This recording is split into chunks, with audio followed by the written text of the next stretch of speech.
Welcome to মুনমুনের classroom. আমরা করছি class 11-এর পরমাণু গঠনের আজ পার্ট 2। বলছে আলফা কণা বিচ্ছুরণ পরীক্ষায় অল্প কিছু আলফা কণা 90 ডিগ্রি বা তার বেশি কোণে বিক্ষেপণ করার ঘটনায় জানা যায় যে কী জানা যায়। 1 নম্বর বলছে পরমাণু নিউক্লিয়াস ভারী। 2 নম্বর নিউক্লিয়াসের আকার খুব ছোট।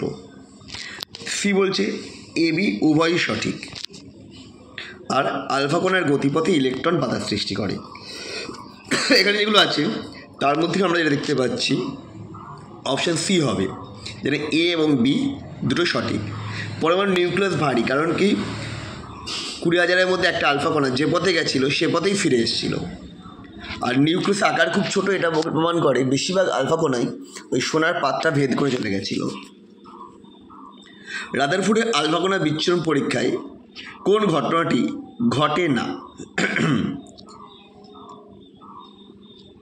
অধিকাংশ আলফা কণা পরমাণু ভেদ করে সোজা বেরিয়ে যায়।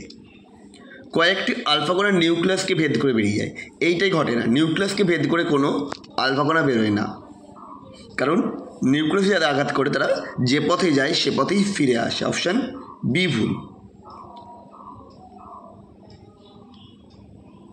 হাইড্রোজেন পরমাণুতে উপস্থিত প্রোটন ও ইলেকট্রনের মধ্যবর্তী স্থান কী থাকে? ফাঁকা। পরমাণুর অধিকাংশ স্থানই ফাঁকা থাকে।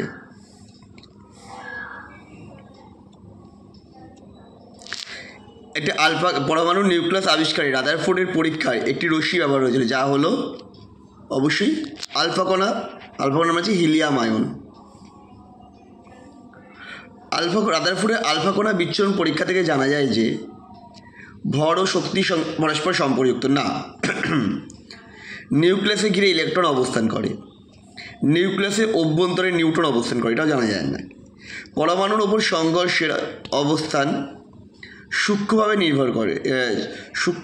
নির্ণয় করা না। আমরা সংঘর্ষ নির্ণয় করতে পারি না, ভর ও শক্তির সম্পর্ক নির্ণয় করতে পারি না। আমরা যেটা পারি নিউক্লিয়াসকে ইলেকট্রন অবস্থান করে এটা জানতে পারি, এবং পরমাণুর অভ্যন্তরে নিউট্রন অবস্থান মানে সমস্ত ভরটা যে নিউক্লিয়াসে কেন্দ্রীভূত থাকে সেটাও আমরা জানতে পারি। অর্থাৎ অপশান বি অ্যান্ড সি। 16টা মৌলের পারমাণবিক সংখ্যা পরমাণুতে উপস্থিত কোনটির সাথে সমান? পারমাণবিক সংখ্যা যে প্রোটন সংখ্যার সাথে সমান হয়, আর ভর সংখ্যায় প্রোটন নিউট্রনের সাথে সমান। অপশান বি হবে। যে মৌল ছাড়া বাকি সকল মৌলের নিউট্রন বর্তমান সেটি হলো, এখানে যা আছে অপশান সি এইচ হবে। আসলে সাধারণ হাইড্রোজেন, হাইড্রোজেনের 3টে আইসোটোপ আছে, তার মধ্যে সাধারণ হাইড্রোজেনই নিউট্রনবিহীন। পরমাণুতে উপস্থিত ইলেকট্রন সংখ্যা যেটির সঙ্গে সমান তা হলো, ইলেকট্রনের সংখ্যা যে পরমাণু ক্রমাঙ্কের সাথে সমান, কারণ পরমাণু ক্রমাঙ্ক হচ্ছে প্রোটনের সংখ্যার সাথে ইলেকট্রনের সংখ্যা সমান হয়। মৌলের কোন ধর্মটি এটি পূর্ণ সংখ্যা দ্বারা প্রকাশ করা হয়? পরমাণু ক্রমাঙ্ক। এখানে পরমাণু ক্রমাঙ্ক নেই, এখানে হয় ভর সংখ্যা, কারণ ভর সংখ্যা মানে প্রোটন প্লাস নিউট্রন সংখ্যা। ডাইপজিটিভ জিঙ্ক আয়ন এ নিউট্রনের সংখ্যা। দেখো জিঙ্কের আমরা কি জানি, পরমাণু ক্রমাঙ্ক 30 আর ভর সংখ্যা বলেছে 70, তাহলে 70 - 30 করলে কত হবে? 40, অর্থাৎ নিউট্রনের সংখ্যা হবে 40। Option C.